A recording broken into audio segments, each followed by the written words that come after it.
I feel bad. I feel bad for you, intelligent people like you and Rachel and Brian Williams and Nicole Wallace and Lawrence O'Donnell and Gene Robinson. You all have to sit there and talk about this guy as if he's a president. He'll always be meathead.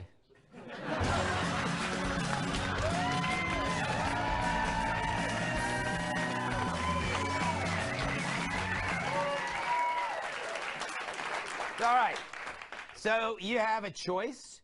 Do we talk about the State of the Union? Or do we talk about the memo? Or do we look at a video of adorable puppies going down a slide? I joke, because you're going to get all three. First, the speech. It had so many high notes, you'd need Mariah Carey to sing it.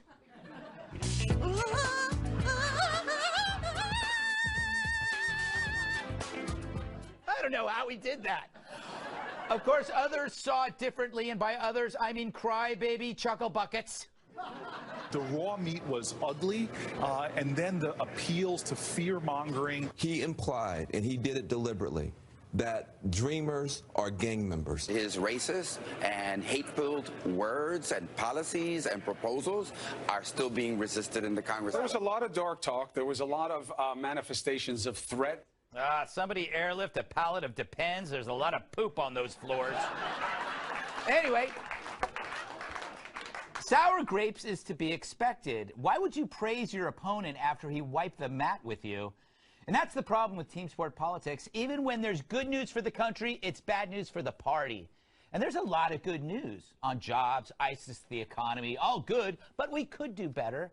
But the Democrats remain sour. Schumer looks like he's the Penguin from Batman.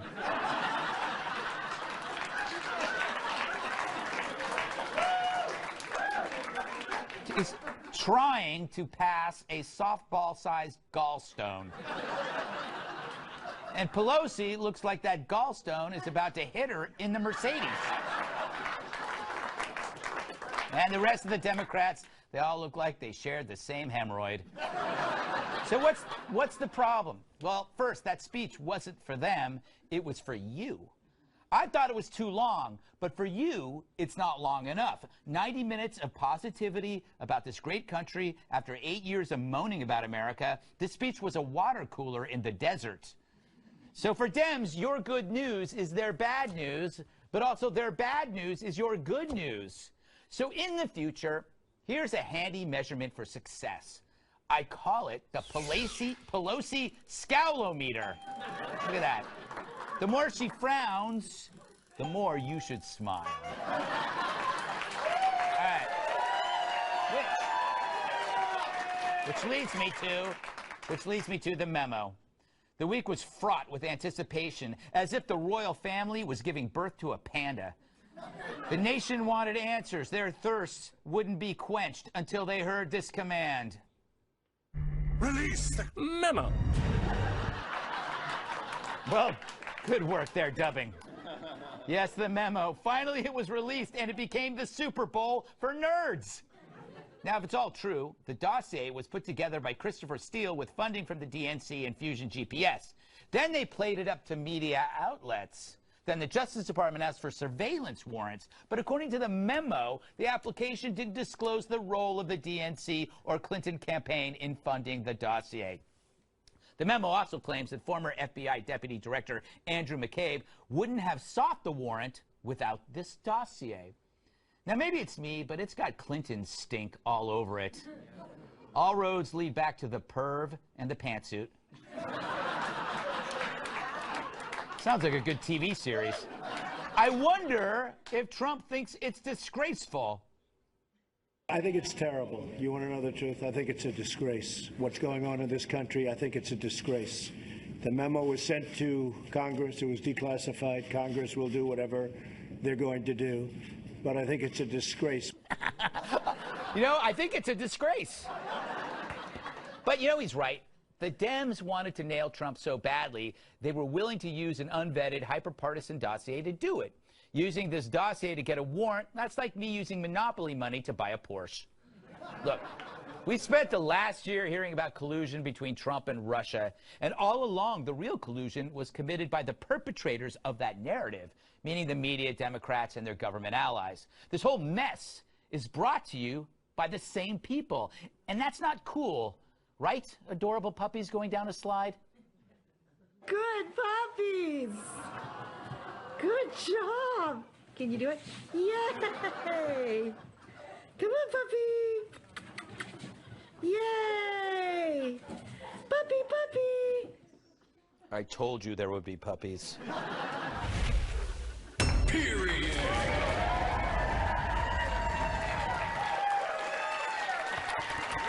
Yes!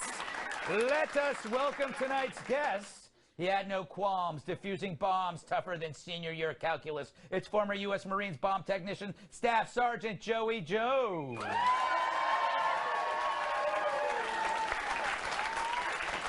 And another hero. His jokes are drier than powdered milk. Writer and comedian David Angelo. And the real hero. If you can't handle her smirk, then you're probably a jerk. National Review reporter Katherine Timpf. Finally, the Jolly Green Giant sends him hate mail. Former bodyguard, massive sidekick Tyrus. All right, Joey. You got the State of the Union, you got the memo. Take your pick and run with it. Oh, let's do the State of the Union. What do you think? Okay. That was like forever ago, wasn't it? Yes, it was. Listen, I sat through two State of the Union addresses, 2011 and 2013. And so 2011, the Tea Party came to be, and we had all these freshman Republican congressmen. And you could see them, it'd be so funny because Obama was really good at saying things like, you shouldn't pay more taxes than you should, so let's pay our fair share. Right. And so you see Republican congressmen going, you know, but they were eager to clap. You know, they wanted to. They just needed Boehner to tell them when to do it. Yes. And so I guess the Democrats went into this one like with a game plan much easier. From the set, let's set this one out. Let's just sit there, you know, left hand, left knee, right knee, and leave it alone. So to see them sit there through some of the things that he pointed out, Trump wrote a speech that dared them not to celebrate this country, and they didn't do it. Yeah, he set up the trap. He said, if you're not going to stand for this, he talks about the flag. He set up these little, like, minefields, and they just, well, that's a terrible metaphor for you. I love it. I love it. Hey, look, I'm batting like 900 with mines, okay? I had one bad day. You had one bad day, Joey. One bad day. I had a leg or two up on me. Can't have one bad day. Terrible. All right, David, what about the memo? Well, the memo was good, but we all kind of wanted more out of the memo, I feel like. It didn't give enough secrets. Yeah. I feel like they should just open it up. If you have TSA pre-check, they should let you in the vault for like an hour. Anything you get, like supermarket sweeps, you know, like any document. That's a good idea. But here's the thing that was in that the memo, I already knew. Let's show the tweet. Yeah? Can we have the tweet? Yeah, here. This is from March 2017. This is you. Yeah. I can't read it. It's too far away. I'll read it for you. Possibility. Dems invented the Russian thing, fake server, etc., as a pretext for FISA, and the news has just been carrying water for them. Ooh. The most trusted name in news. Yes, yes, yes. You were like a psychic with really interesting glasses. All right. Yeah. Speaking of interesting glasses, Kat, what would you like to talk about? Would you like to talk about the amazing speech that Trump gave, or the groundbreaking, earth-shattering memo? Oh, my God. Okay. I'll talk about the memo. I'm really, really glad the memo was released. I want to see all the things the FBI does not want me to see. Right. 100%. But I think we need to take a look at how this was able to happen in the first place and look at reforming this entire area of government where we take the Fourth Amendment more seriously so it's not so easy to surveil American citizens. You know, I will agree with you here. Because that's the thing that bothers me. Anybody could, like, create a questionable dossier about my life. Yeah. And it might not be questionable. Might not be questionable. Those 2 years. Well, anyway, Tyrus, thoughts on the memo? Thoughts on your dossier, yeah. Why there's no unicorns, kids. It was a donkey dressed as a unicorn. See? So, you know what? Here was my frustration this week. I thought the State of the Union was very good. I thought it's always good to hear positive things about our country because we don't hear enough about them. Yes. But I was looking for one thing, and I thought maybe it was going to be infrastructure that was going to bring the sides together or start some kind of dialogue. Because after the State of the Union was over, those of us who love Trump still love Trump, and those of us who hate him and blame him for everything in the entire world that's going wrong, they still hated him. And to tie it in with the memo, it's kind of the same thing. Right. If you don't like the Russian investigation, if you have issues with the left, you're going to support the memo. Right. And if you're, if you love Trump, you're going to be that's what we needed.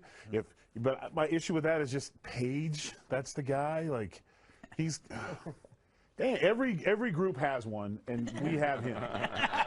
And that dude just can't. And then when he tweets, I'm just like, this didn't mean.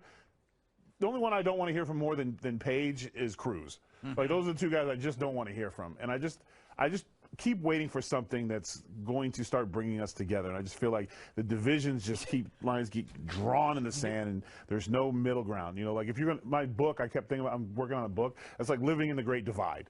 Is it about mountains? No, it's about just walking through my neighborhood at the grocery market, because if I walk through Liberal Avenue, I get booed at, and when I walk by Conservative, I get cheered. It's just crazy how divided we are. That's why you've just got to walk on the conservative side. I'll go wherever I want. You know what could unite us all? You know what united us all? Besides alcohol, Russians. Like, they played on America's key attribute, which is, it's not a key attribute, it's actually a consequence, the team sport politics of a binary system. They played both sides. They played the Democrats, they took money from the Democrats, they played with the Republicans, and to create disruption. It worked. I think you just nailed it, and our arrogance is that we had to be in on it. Yeah. And that's the ironic joke. Exactly. We weren't in on it. Yeah. All right, we got so much more to talk about privately as well. All right, what's up with Trump's border wall? See what I did there? Because I didn't.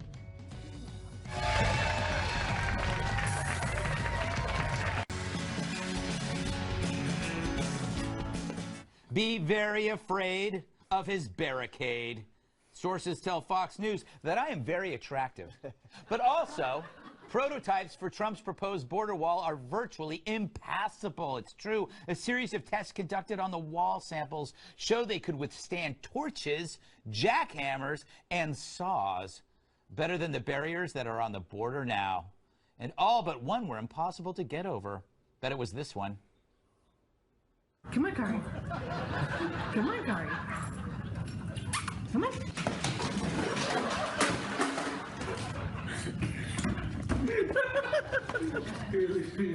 That's teaching him a terrible lesson.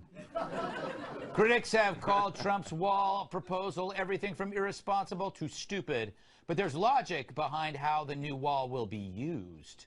Based on topography, need, and budget, each border sector will extend an existing fence, replace an old fence, or add a secondary wall, allowing agents to apprehend immigrants in an enforcement zone. It's a trick wall! It's a secondary wall! But there's a fence on the border already, yet liberals always forget that part. Instead, they act like Trump's the first person to come up with this amazing idea. So basically, Trump's wall is a new and improved version of something that's already there, yet it doesn't have bipartisan support. Maybe Trump just has to sell it better. Are you ready for the most radical international border feature since Niagara Falls? Sick of playing tennis, racquetball, and squash with a partner when you'd rather play solo? Then you'll love Border Wall 2000. It's the ultimate multi-purpose wall everyone can enjoy. Need a site for the X Games? Border Wall 2000 converts to a half pipe. Wish you could see Bob Ross's landscapes on display all in one place? We've got happy little trees for days. And the best part about Border Wall 2000, it's been certified unbreakable by the Kool-Aid Man. More like, oh no. Plus, the first 100 visitors win a ride on the upcoming Space Escalator to the moon. So visit Border Wall 2000 today. That's what we need. All right. David, thoughts on the wall? It's two walls. Oh, boy. Well, how long is it going to take? And aren't we, like, on the cusp of flying cars? Not that I want to be like... But it's 2018. Yeah. You know what I mean? That's the one concern I have. Yeah. You know what it'll be? It'll be like, it won't be a flying car. It'll be a drone that can carry a human. Yeah. Yeah, It'll flying just car. pick you up and you'll just fly over like. At least the little children. That's easier with a drone. I've heard. I haven't tried that, Kat. Kat, thoughts? Are you excited? I'm excited. An impenetrable wall. It's kind of, you would like that around you. I live with it around me emotionally. Yes, you do. I think that a better way to go about it would be to end the welfare incentives and also end the drug war to keep the gangs from coming over here. That way we wouldn't need to spend tens of billions of dollars on a wall. I know that's not a popular opinion. I know that that's not a joke, but that's just what I really think, and sometimes that's just how life goes. Oh, you're going to cry? Not right now. I'm going to wait till after the show. Okay. She has a crying corner in the back. Yeah. Tyrus, I look at this deal. The Democrats are ignoring the fact that they kind of won on this. They're going to get 1.2 million, or maybe even more, people that are going to be, put through the path of citizenship. Yeah, what was he called? He was called Amnesty Dawn. Like, he took a lot of shots. Yeah. For trying to make a deal, but they don't want to deal with him. Yeah. It doesn't matter what they said. Everyone would have got a pass. They would have found something wrong with it. I do, and there wasn't a joke because I agree with it 100%. Everything you said. Although the idea of being there to see someone, we may. Oh my God. Yeah, it's a. That's the one was shorter, so like the hop over and you made it. Damn. That's pretty funny. I mean, and I hadn't seen that type of artwork since I took DMV classes in high school. It was the same, like merge this way or the Red Blood Highway. It was kind of cool. I learned so much. Joey, what do you think? Hey, listen, I think that Trump sold this wall. He was elected from this wall. So if he's not going to build the wall, he's got to reconcile that with his voting populace. The American people elected him, and the wall was his biggest talking point. With that being said, they're pretty happy about having money in their pocket right now. Yeah. So if he's ever going to go a different direction, now's the time, and do it by deal, because the Democrats have proven themselves to be almost incapable to work with. So if it's going to be something other than what he's promised, now's the time to do it with a deal. As far as just the whole issue in general, I grew up in a town, textile town, 75% Hispanic. I've seen both sides of this issue from a very personal standpoint. And if we're going to do anything, fix the immigration system. Yep. But we have to have some sort of security measure, like Kat said, an incentive that isn't there. De-incentivization. Mm-hmm. Yeah. We have to stop people from wanting to come here, and the idea that it's a free ride when you get here. I think Hollywood does that. Oh, sure. Yeah. It's like, I see Hollywood, I don't want to come here. I do think no matter what, Trump's going to build this wall, and even if we don't use it, it's just going to be somewhere in New Jersey. He's going to be he's like, you know what it is? It's this is his Obamacare. Yeah. Right? And so think about that. So once Obamacare came into being, the other side wanted to dismantle it. So once he puts this wall up, you're going to have an entire party that are going to use, and their slogan's going to be, tear down this wall. And it's going to be a very good slogan. The problem is, it could be that the wall works, and then you're not going to want to tear down the wall, or it'll be too hard to tear it down. Does that make sense?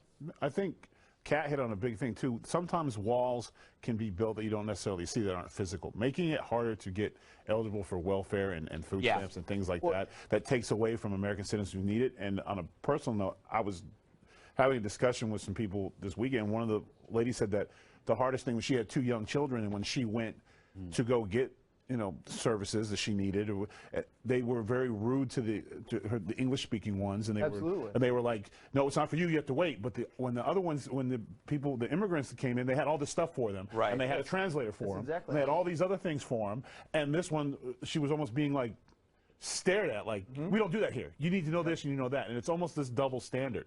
Interesting. And if you come here illegal, you shouldn't get any. Yeah, of those no things. cutsies. Those should be reserved for our citizens first. No cutsies. All right, we got to move on. Everybody deserves the same chance. Coming up, a California high school teacher thinks our military is the lowest of the low. I have a feeling we're going to disagree with him.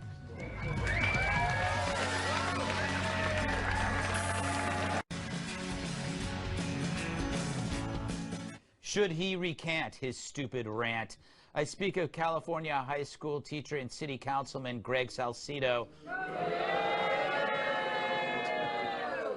I was just going to call him but why not? Why not? It's easy. All right. As you know, this jerk was caught on tape bashing the military. Apparently, he launched into the tirade because 2 kids in his history class were wearing Marine Corps sweatshirts. Roll it, Gladys. If you join the military, it's because you have no other option.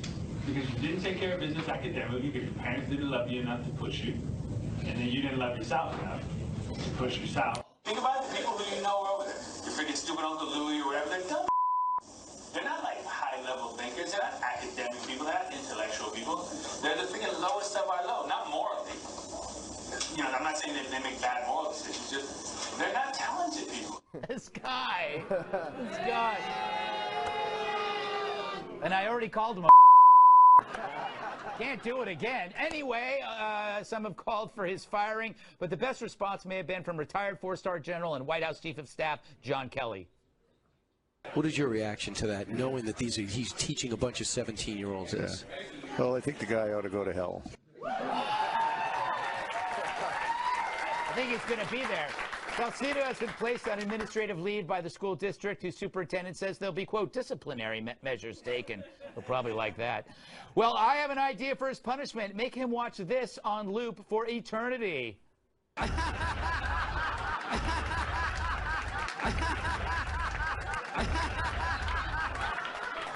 don't think he deserves that. Joey, I go to you first for no particular reason. Yeah. I'm not sure about this guy. You know, of all the things he said, the worst thing was probably when he said they don't make bad moral decisions. That's probably true. We don't always make the best moral decisions, you know, at 2 o'clock on a Saturday night in Destin, Florida. Yeah. And I have a 9-year-old little son now, and so, you know what I'm saying? Yeah. So, but really, this made me so mad. So the premise that he's working on here is that the military is undereducated, and really what he's doing is talking to these high school students saying, you only go there if you don't do well here. Right. But that premise is completely false. So not only is he really stupid, but he's also spreading lies. I'd love to meet the Marine that took his girlfriend, because this is coming from somewhere personal. Yeah. You know, here's the deal. Almost 90% of the military has a high school education, as opposed to less than 60% of civilians. Over 80% of officers have a 4-year degree or higher, as opposed to 30% of civilians. So there's some facts, there's some data, and then you know, I don't know. Yeah, oh, you know, say it. Here's the deal. Here's the deal. This guy's been a mayor, a city councilman, and a teacher, right? I'm qualified to do all of those things, right? He couldn't be United States Marine if that's the only thing he wanted in life, and that's where I started my career. Yeah. So to go after the education or our motivation, whoa, people believe in something bigger than themselves. They want to contribute to something that might take their life or their legs. Oh my God, they're the lowest of the low. Listen, dude, I'd challenge him to a physical contest with the one limb I have still intact. Wow. And, Tyrus? I think he felt he could say this because he doesn't know anybody. He's so cocooned in his own world. Well, first of all, I have to, you know, disagree with him. You said girlfriend. He didn't have a girlfriend. That's that whole different kind of anger. Leave Trevor alone. And the other thing is, on his moral high ground, does it get cold up there, you think? Yeah. Is it always, you know, 75? I think this is the problem with, and I'm going on a limb here, but I'm assuming he's a Democrat. Yeah. And a liberal. I'm just guessing. Yeah. Just guessing. For the people, but he loves the people. So he is literally the reason why they can't win an office. It's that type of mindset. He thinks you're doing him a favor. And he makes, as a teacher, he makes anywhere from 32 to 30, and judging by the way his students respond to his speech, probably on the lower end of the 32, and has to get a part-time job in the summertime to supplement his income. So, because I graduated as a teacher, when I saw that guy pass, I said, yeah, you know, I'm gonna try something else. So it's not for him to talk about the military, and one of the reasons people go to the military is to further their education. So his entire rant was just his moral high ground and his horse, because he didn't have to pick up a gun and himself and go defend the country. What do you? What about you, David? I think he should. Think he should get his job back on one condition: that he spends a year embedded somewhere. I mean, imagine he would actually get some learning experience. They should have like one battalion that's all like just like professors and Marxists. We have to call the Air Force. I'm kidding. And no, I mean, yeah, this guy. I mean, look, I didn't join the military because I know I'm like too much of a loser. It's like, I can't agree with him. I would not last. I would not last. I'd be home on the bus on the second day. What about you, Kat? I just love that he's saying people in the military are dumb when he's making these kind of comments in a room full of recording devices. Yes. And, I mean, this guy, was he drunk? Like, just to stand up there and be like, your Uncle Louie is stupid. I mean, you're getting paid to be a teacher. I saw a better thought-out lesson plan from Jack Black's character in School of Rock on his first day as a substitute teacher. That's true. All right, but I want to, I got to wrap it up, but I want to make the bigger lesson here is that schools fail to assess life experiencing when they're hiring teachers. This guy obviously knows nobody in the military, which tells you that he has no life experience, because everybody here knows somebody in the military. So he's a sheltered, self-involved, and this will end up killing, this will kill education. A typical veteran would impart more knowledge to kids than a know-nothing jerk like that. And I'll also include not just school, but in networks as well. Places like Fox News and places like CNN need to hire people like Joey, hint, hint, because they have more knowledge. And avoid people like David Angelo. All right, up next. They are. A scientific study says conservatives are better looking than liberals. Who are the science deniers now?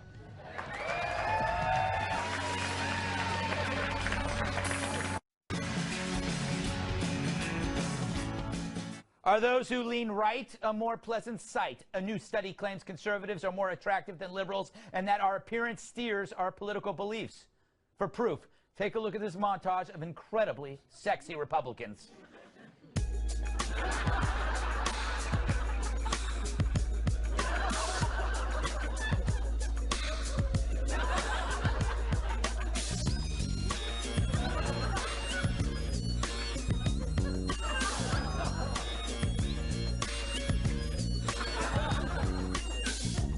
That is delicious. But here's the where, come on. Here's where researchers are full of poop. They concluded that because life can be easier for good-looking people, they get more credit than they deserve, and they're blind to the struggles of others, and that makes them lean away from liberal policies like more government aid. Explain these eggheads, quote, not having faced the challenges of other citizens, more attractive individuals should be less supportive of remedying these challenges for the general public. For more, we asked the world's most handsome man to comment.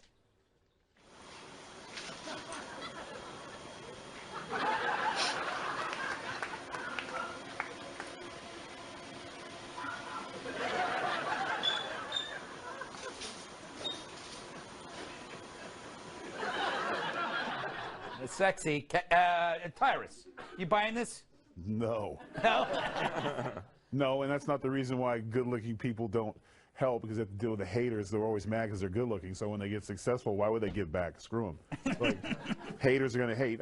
We've had this. This is like the second week in a row we've had these scientific things on who's good-looking and who can be a kid longer. And it's all like, who's doing this? Like, we're not paying for this with our tax dollars, are we? No, but I love these segments. I mean, it's just ridiculous. I hate it.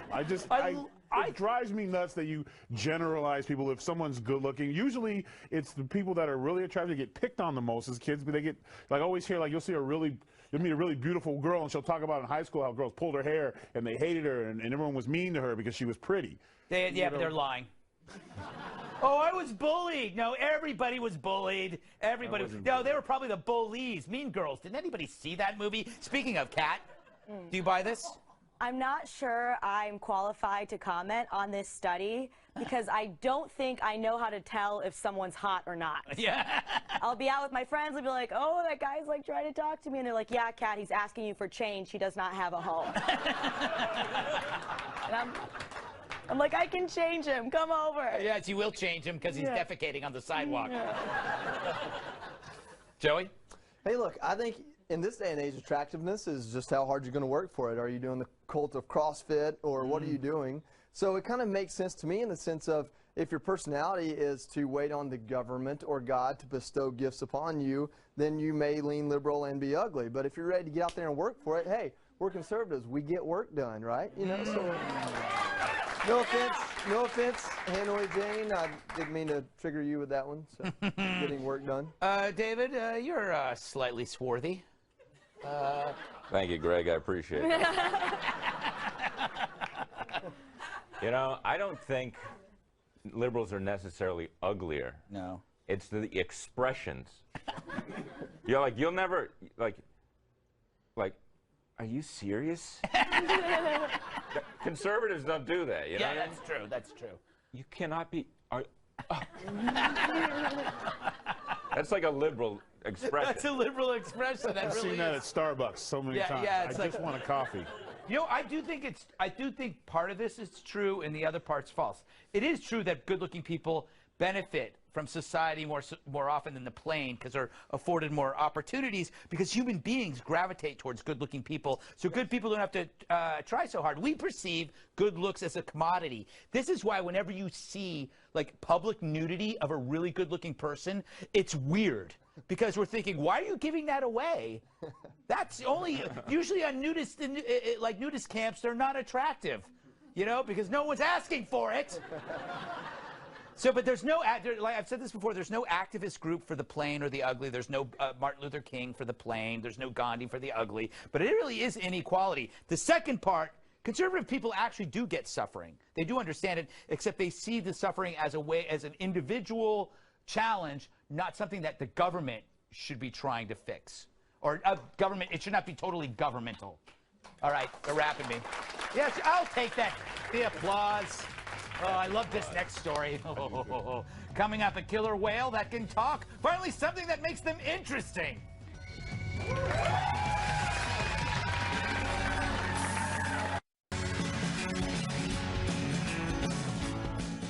Will killer whales start telling tales? Can an orca talk to Sebastian Gorka? Researchers say they've taught a whale named Wiki to imitate human speech and have recordings of the whale saying phrases like hello. Hello. Hello. Hello. That doesn't sound like hello to me. Let's try another one. Let's all listen very carefully. Here's the researcher getting the whale to say 1, 2. 1, 2. 1, 2. 1, 2. I think the whale went number 2. All right, this is a little more complicated. It's a proper name. Now listen carefully. Here's the trainer in the whale saying Amy. Amy. Amy. Amy. That's creepy. How is that Amy? All in all, I'm not impressed with that talking whale, especially since my whale, Lawrence, can recite Shakespeare. Now is the winter of our discontent. All right, Greg, I've played your game. Now give me a fish. Stupid whale. All right, Kat, I think whales are a depressing animal because you're a mammal, but you don't have any limbs. And you're also a fish, but you need to breathe air. It's kind of like you're not in both worlds. It's kind of sad. It seems all right. Yeah, all right. I think that saying that these whales can talk is a big stretch. They can say hi, they can blow raspberries, and they can say bye. Yes. They swim up, they go, they say bye, and they swim away. Yes. If I wanted a conversation like that, I would just call up my ex-boyfriend. You know, David, are we giving whales more credit than they deserve? It's not like they can even open a jar of pickles. I bet one could. With what? I'm suspicious of these things. And I don't like the trend of them learning language. Like, we don't need, like, more opinions in the world. You know what I mean? They're going to have a Yelp account. Yeah, they are. It's like, oh, I came for the krill. I was so excited. It's disappointed. Like, yeah, I'm giving the Pacific Ocean 3 stars. yeah. And also, like, aren't Too much parrots salt. better than that? Yeah. Aren't what? Parrots are better than Yeah, I don't like parrots. I don't know, they're too repetitious, you know, and they're always like staring at you when you're doing stuff. You know, when you kill people.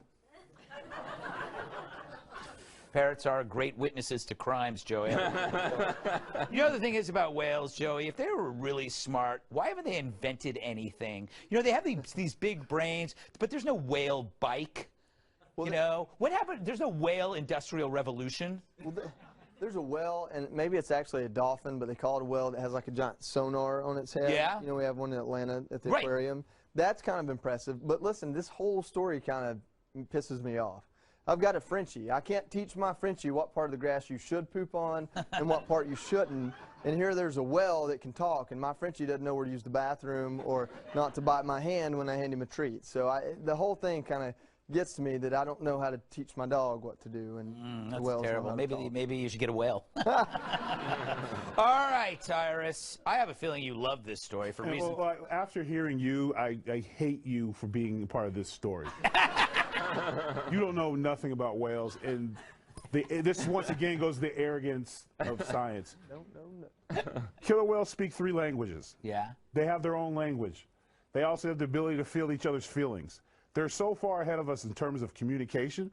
The fact that you would try to take something that physically does not have our windpipe, cannot speak the way, and can mimic our sound, shows how smart they are and how stupid we are. They don't make bikes great, so they don't have to, because they can map the ocean with their brain. So their only problem is they have meddling people and smart asses like you who make fun of their greatness. It's terrible. This was a great story, and you should be ashamed of yourself.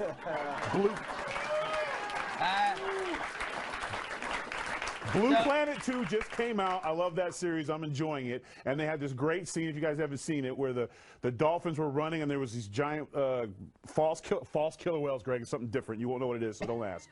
We're chasing them, and then the dolphins turned around and they talked it out. Yeah. They literally stopped the gang war, talked it out, and they fished together. So, I they think have their you're own language. imparting human behavior on slippery creatures. I'm What not. do I'm they part of talk the Dolphin about? Project. Ooh, I it's researched wet. this stuff.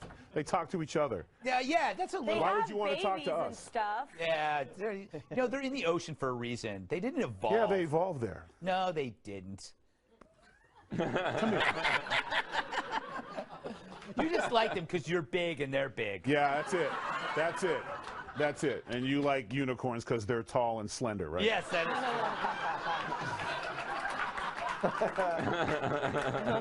All right.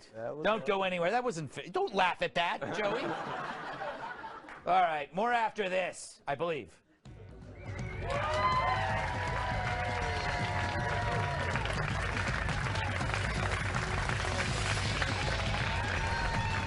All right, last word for everyone. You can talk about the Super Bowl if you have any predictions or you want to plug something. Joey, go. Hey, listen, I work for a place called Camp Southern Ground.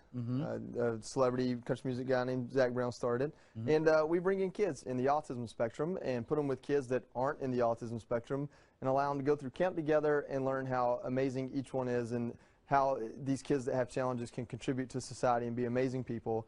And so go home. You hear about this teacher talking about the military and stuff. Go home, talk to your kids, tell them about how amazing this country is and the people that live in it, and to accept people for who they are and expect the most out of them.